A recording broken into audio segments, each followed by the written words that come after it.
Good, man. Good call. Thank you.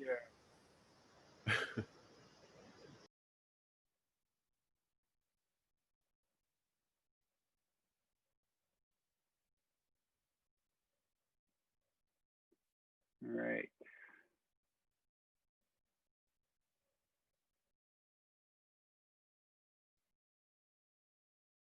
Good.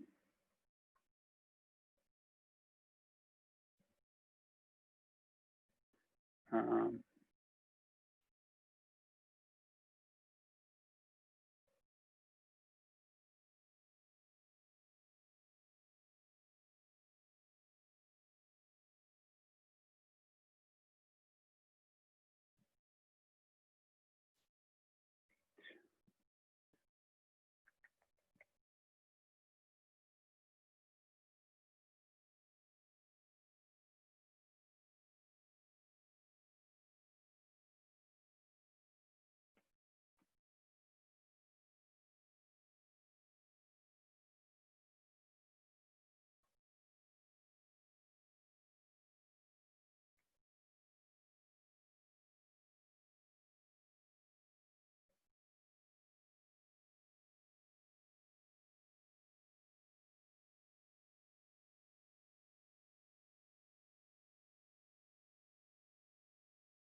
Okay, it's 4:09, 57, 58, 59, and let's start right on time, since today our topic is time management.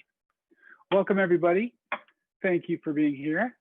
I wanted to do a few things. I want to give you a little chance to get together and talk about your essay topics first before we get into time management. And I am very happy with the essay topics that you submitted.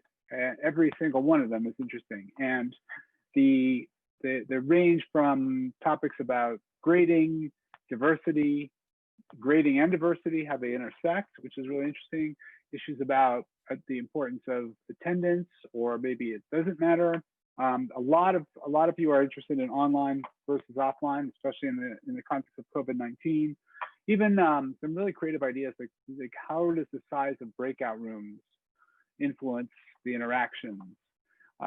There's discussion about automated grading, and it's a very rich set of topics. So I really appreciate you guys took this very seriously, and you're having fun with it. So it's really creative. So what I'd like to do is let's break it up into small groups as we've done, and let's do this one just maybe take 10 minutes and give you a chance to each share what you're thinking about for your topic with someone that you land with, and you can just say a little bit about what you're doing and watch the time. So it'll be about 5 minutes for each of you. Okay, and then we'll meet back here. All right, so let me get these breakouts going. I'm going to create a few extra rooms. And if you're in a room by yourself, just stay tight. I will move you, but you have to accept it on your screen. So just get ready for that. Okay, here we go. See you in a little bit.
Breakout rooms.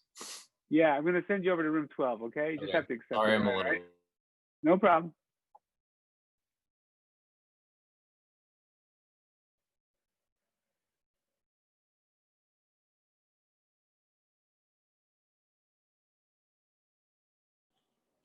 Sorry? Hey, Meng, no problem. I'm going to move you into a room in just a minute. I'm just waiting for the right person to move you in because some new people are coming in.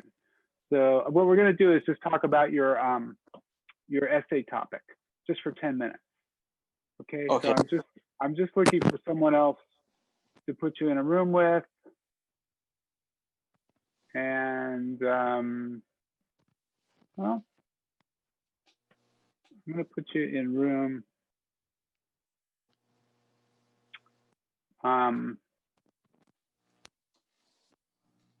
going to put you in room 8. Okay. Okay. Thank you. No problem.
think she's with mom.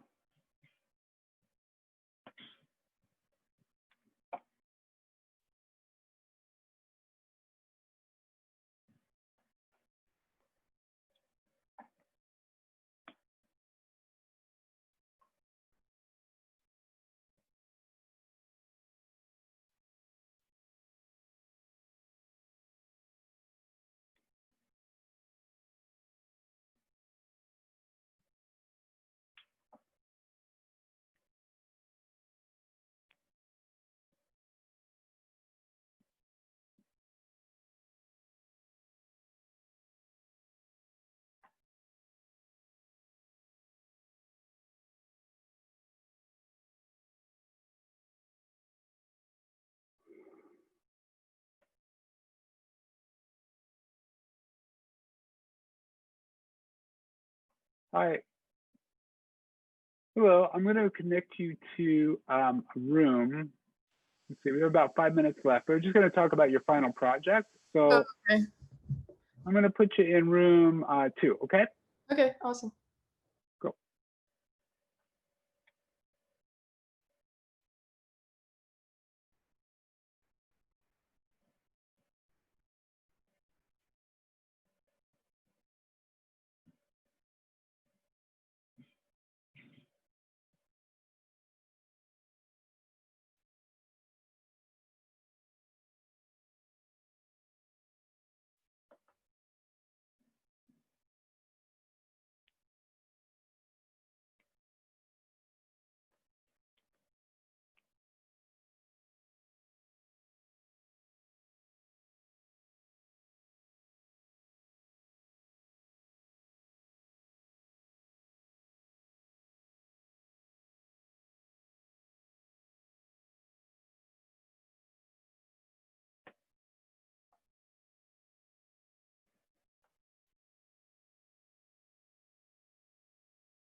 Hey, Stefano.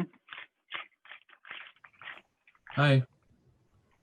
Hey, we're just about done with this. People are coming back from the breakout room, so just hang tight. One of the things you're just doing is discussing your topic. What was your topic? My topic? Yeah, I wanted to explore some of the stresses that students, and particularly underrepresented minorities, might be experiencing due to remote learning, and then seeing if there are some ways to alleviate or mitigate those from the perspective of the instructors. Oh, good. Okay, that makes sense. I saw that in there. That's good. Okay, great. Excellent topic, Stefano. And Ryan, Yeah, are you returning from the breakout room, or are you just getting here? I am. We were just in the breakout room together. Okay, all right. So it's ending now. Close them all. They're coming. Everybody's coming back. Good. Any interesting insights you guys came to? Sort of just reflecting on different ways to take our topics. I think for Okay. mine, I need to focus on a direction to take it.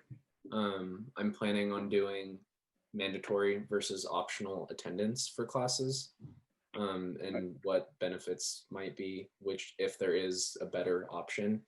You mean about attending it in person or remote? I was thinking originally in person, but I think it would be really interesting if there is enough resources out there, references, to tie in remote learning now that that's become a bigger issue. Yeah. Well, I think it'd be very interesting. I think that, I guess you're getting at the question of whether doing it synchronously or asynchronous is the way I would characterize it. Yeah. Right. Yeah. Okay. And the value of synchronous versus asynchronous is definitely an interesting topic.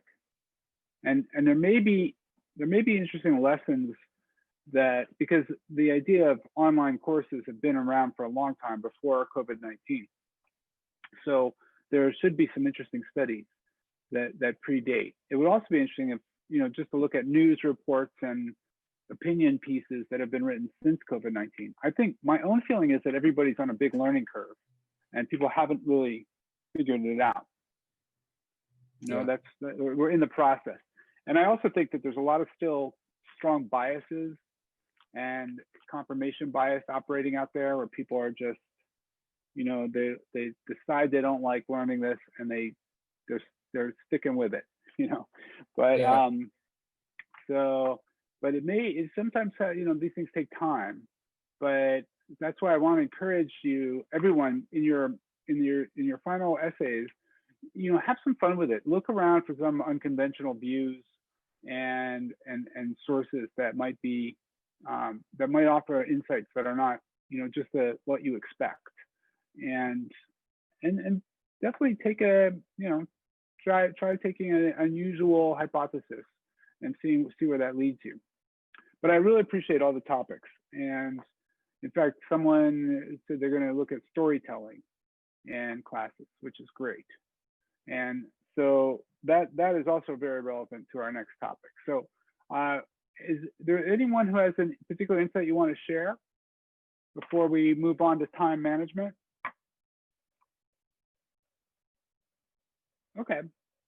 Well, hopefully a process of just being able to connect with each other and talk a little bit, I think that's a good thing to be doing, and just for all kinds of reasons. So we don't have to dwell on that too much. I think as I said at the beginning, I am really happy with all the summaries you turned in on the topic. So you're all in good shape, and I think I'm happy to let you follow your interests there in terms of that essay. So we'll check back with you a little later, but you don't have to really do much. I would say if you're really a go-getter and you want to just knock it out now, go for it. Or you might do what many people do, which is wait until the night before it's due. So let's talk about that. This is our topic, is time management, and so I want to I'm just gonna read for you this section from, if you remember the little course that you had to take at the beginning of the semester, the ethics course. I always find it has these great little scenarios, and One of them is this one. It says, a GSI in your department approaches you in a panic. He thought he was going to have enough time to prepare for today's class, but an unexpected visit from a family member kept him from getting the work done. Now it's only 1 hour before discussion section, and he doesn't have a lesson plan for the class. So in the ethical guidelines, there was sort of multiple choice. What do you do? And I think we can all relate to that. We've been in this kind of position. So let's start with that. What do you do when anyone want to share a situation where you've really been caught off guard? And you were just, essentially really unprepared. And what did you do? No one's going to admit that? I think I'm late to almost everything. Are you? Okay. Yeah, maybe Michael, like why? 5 to 10 minutes late. I think I try to. I usually set a timer of when I'll stop doing something, and then I'm almost done with it. But then it takes me 5 to 10 extra minutes, and then all my friends will tell you that I'm always 5 to 10 minutes late every single time. Okay. All right. Now, how many of you are like that? Actually, put your hands up in the sidebar here in the participants list.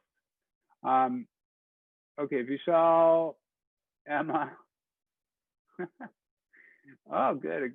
Okay, Mackenzie, Claire, and Chai. All right, who run on the late side. I am like that too. I will admit. And my reason is, okay, here's my theory about this, is that I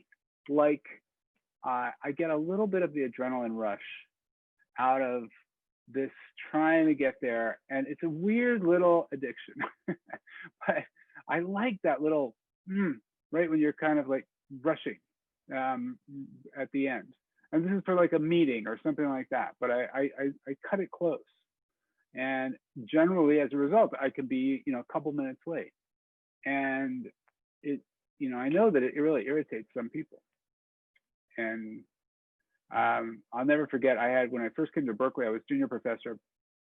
And this very senior professor, and actually a Nobel laureate from the chemistry department, saw something I was doing with art, and he emailed me. It's very British, very, I don't want to give away who it was, but anyway, he basically summoned me to his office. He wanted to talk about art and science. And so we had this appointment, and anyway, I couldn't find his office for some reason. And again, I probably should have allowed more time, but I got into his office, like 5 minutes late. Anyway, he was so irritated and disgusted really with me that I was late, that this peon would show up in his office and waste his time while waiting around for me, that it was just like a very uncomfortable, he basically was like, dismissed me. And I felt terrible. I mean, it was really bad. And, but it was an interesting thing where he had valued, timeliness. Like he wanted me to walk in on the nose. And by showing up 5 minutes late, I just had slipped down his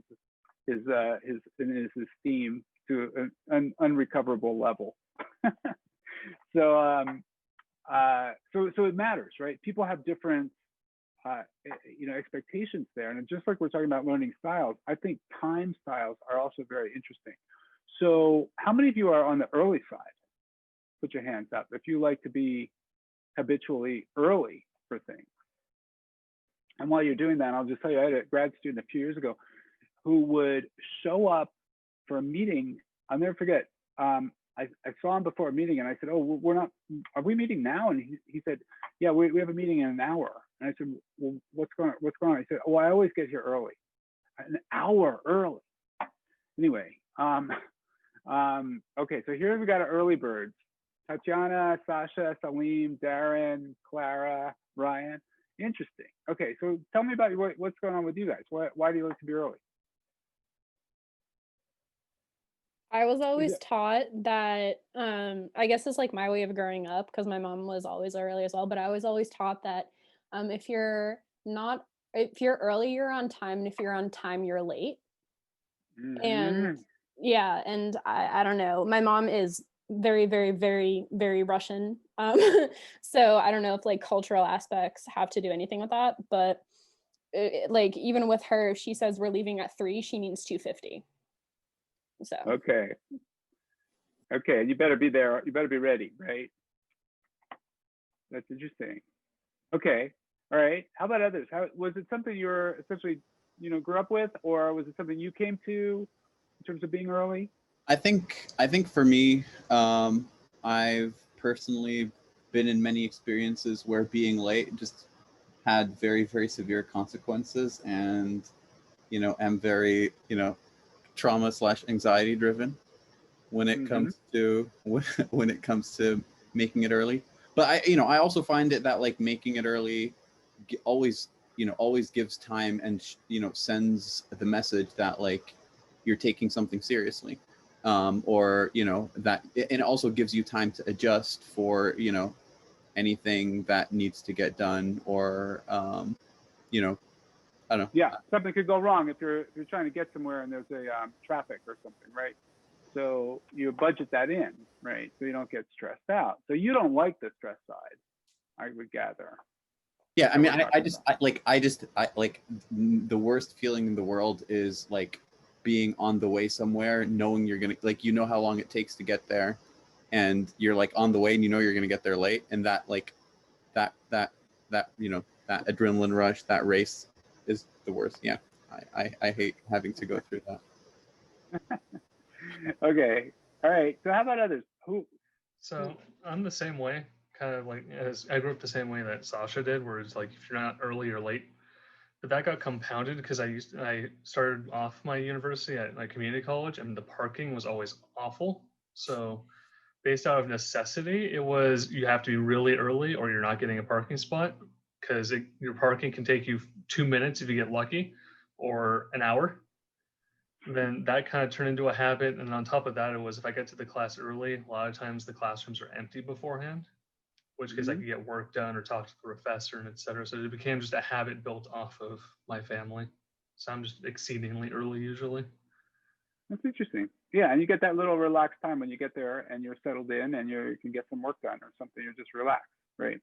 Yeah, exactly. All right, wait. I saw something come up in the chat about the airport. Wait, because I'm actually curious about that, because that is a slightly different scenario. But Abdullah, he says I like to be late so you can sprint inside the airport. Yes, okay. The other factor, and this I think applies to a lot of engineers, is I want to optimize. So it doesn't seem efficient to get there early. Like, I don't know. I want to squeeze as much time into what I'm doing now so that you know what I mean? So I sort of time it to just get there. And by the way, I will tell you that this is fascinating to me when I host events and lectures, that if it's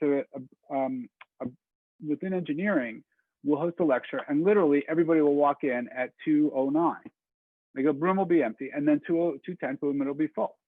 But in humanities, it's very different. It's very much more common that people are trickling in and be 10, 20 minutes early. Just an observation. So it's interesting. We have a good number of early birds on this on here. And anyone else want to share an insight into why earliness matters or why it's good for you?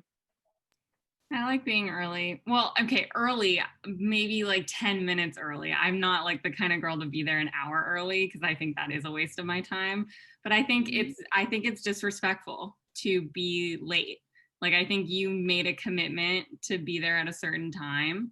And so like be there at a certain time, especially if you like need to get things done in like this. If it's like, oh, I'm just getting coffee with a friend, like, give or take. But like if it's like school or research or something like that, and you are like, my meeting is from 4 to 5, arguably there are things that need to get done between 4 and 5. And like, I just feel like there's like a level of like your time matters to you and my time matters to me. So like if we agree to this time, then like you're agreeing to this time.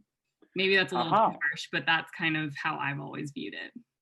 Yeah. Okay, great. So you just brought up something, which is what I was going to go to next, which is that everybody has a kind of policy for themselves, but then I would think that oftentimes that means I have that policy for other people too, right? So what you just said, Clara, is you want the other person to be on time too, and you would be that irritated person who would, if I came 5 minutes late, that would bother you, right? It would bother me a little bit, but you pull seniority over me, so I would have to like let it go. You know, like I think there's a level of difference where I'm like, if it was a peer, I'd be like, you're late. Like, why are you late? But I mean, it's annoying. Okay. I would find it annoying, but I certainly wouldn't express my annoyance to you, I guess. Well, you could, but I think it's an interesting thing where, it's true. Like if it's a more senior person, there's an expectation that they shouldn't be the one waiting, right? I mean, so that's, that's interesting. We're getting to that power level. That's very good. Okay, good. And if you're in a meeting that like an interview, a job interview, right? That's a perfect example where you don't want to be late for that. That's definitely one of those cases. Ryan, you had your hand up. Yeah, I was gonna say just sort of the same thing, where if you're late to something, then it sort of just shows that your time is more important than the other person's.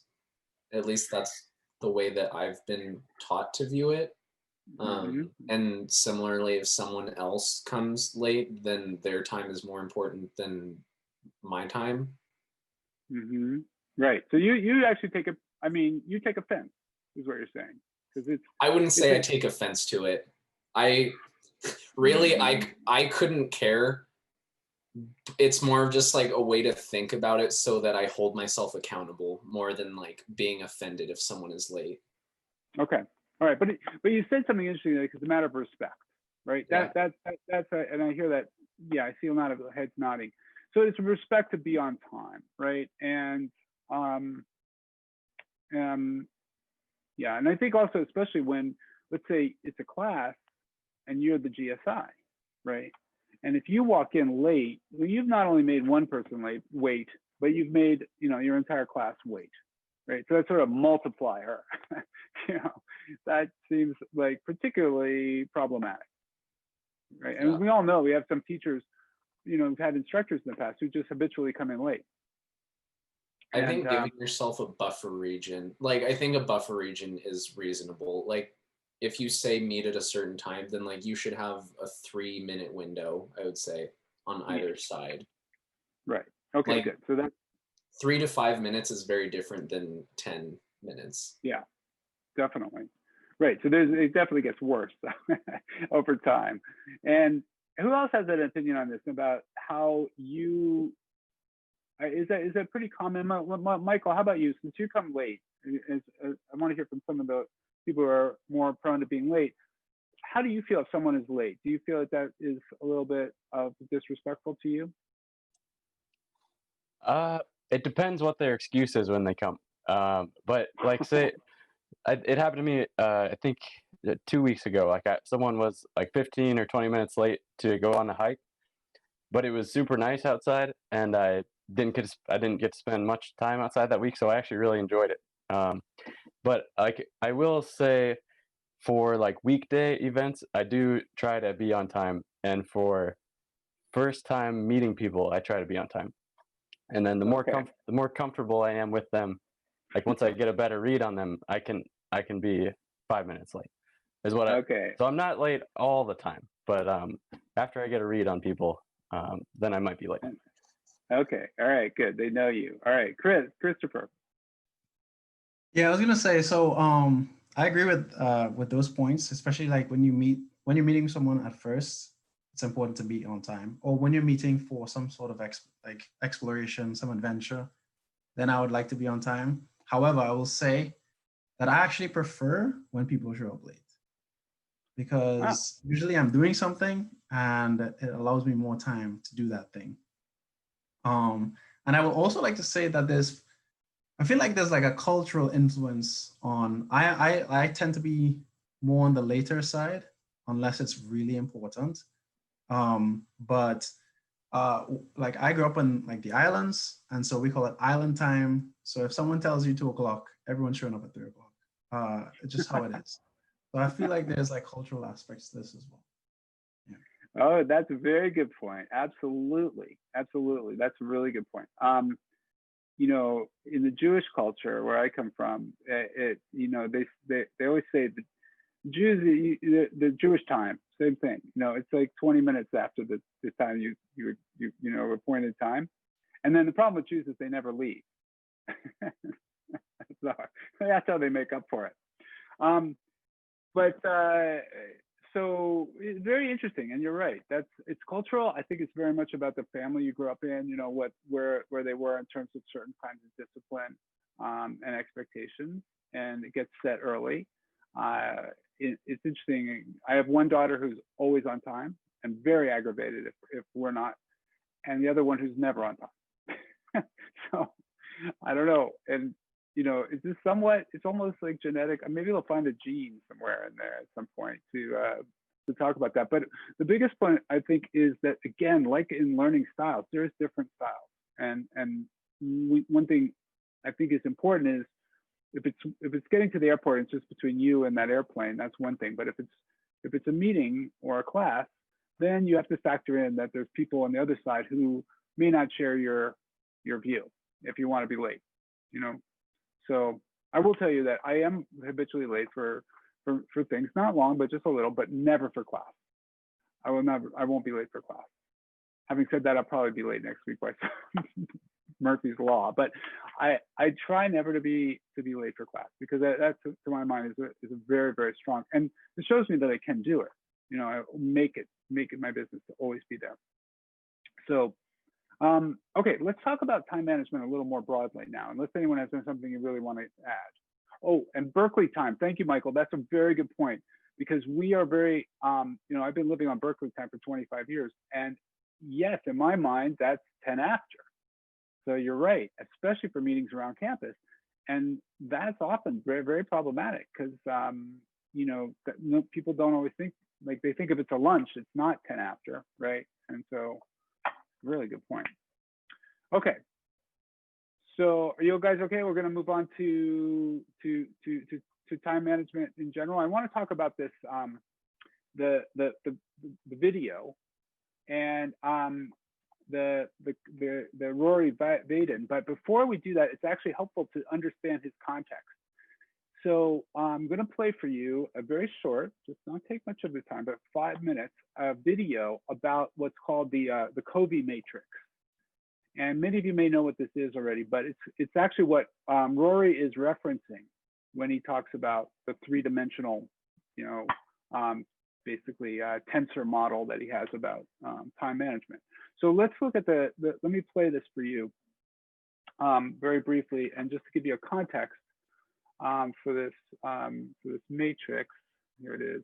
I'm going to put it in here. If you want to watch it on your own screens, I'll put it in the chat, but then I'll play it through here. Right, the chat. This is the little YouTube here, and I'll share a screen. Optimize for sound and video and share. Okay. Yeah, it's 5 minutes long. Okay, here we go. Hello, beautiful people. I'm your friendly guide, Mr. Smart, and today we're going to learn about the time management matrix. A good understanding of the time management matrix is definitely a prerequisite of smart living. And by the way, you can subscribe and join Mr. Smart to learn, practice, and promote smart living. We can divide different activities of life into 4 quadrants, depending on their importance and urgency. Importance is related to habit 2. That's your mission and goals, what you've set for yourself. On the other hand, urgency is the pressing need for time, like a ringing phone, which may not relate to what your mission is, but calls for urgent attention regardless. Now, let us briefly introduce and discuss the 4 quadrants of the time management matrix. Quadrant 1 is important and also urgent. Problems and crises which need immediate attention fall into Quadrant 1. If these problems are neglected, you will be in trouble. For example, if you have an important meeting today and you don't attend it, you will have a major problem. All crises, deadline-driven activities, last-minute preparations or assignments, important customer calls, firefighting, and corrective activities are in Quadrant 1. Quadrant 2 is important, but not urgent. It deserves our utmost attention because it's directly related to our mission, goals, and roles. But there's no sense of urgency about it.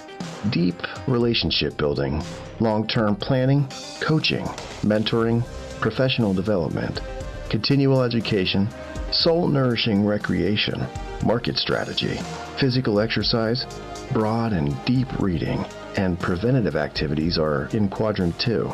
Working on this quadrant is the key to effectiveness. Quadrant 3 is urgent, but not important.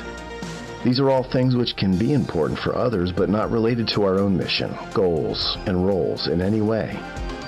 These are mere time wasters for us. Unnecessary calls, interruptions, emails, and unprepared meetings without any agenda are included in Quadrant 3. Quadrant 4 is the combination of not important and not urgent. Extensive and mindless TV watching, casual internet surfing, workplace gossip, and other escape activities are in Quadrant 4. They eat our time away and produce no value. There. I'd say that was a pretty brief introduction to the time management matrix. Now, let us focus on what's really the key to success in time management. Think of one personal activity and one work activity, which will bring about phenomenal improvement in your life and work if you do them well and consistently.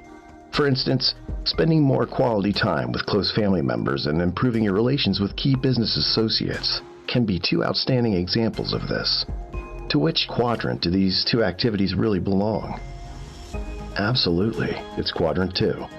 Do yourself a huge favor and say no to Quadrants 3 and 4 to focus like a laser on Quadrant 2. If you work hard on Quadrant 2 with focus and consistency, it will always continue to minimize the size of Quadrant 1. So you'll have fewer crises, fewer emergencies, less problems, and less immediate corrective measures because you're correctly working on preventative measures in Quadrant 2. Quadrant 1 acts on us while we act in Quadrant 2.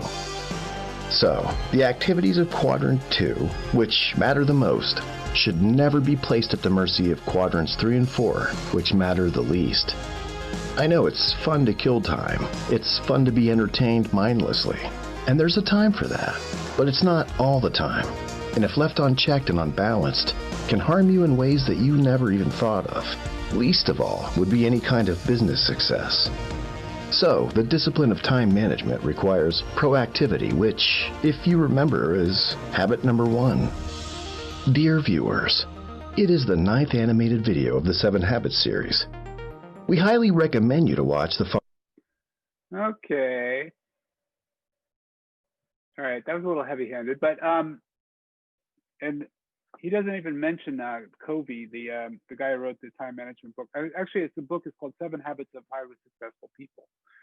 So that is the Covey matrix that he's talking about. And just by the way, I don't know about you, but it drives me crazy that matrix is not written the way an engineer would draw it, right? So it's flipped around so that the low is at the high. I mean, it's very annoying. But the quadrants are actually what they're getting at. And let's just talk about this for a minute, all right? So we have importance and urgency.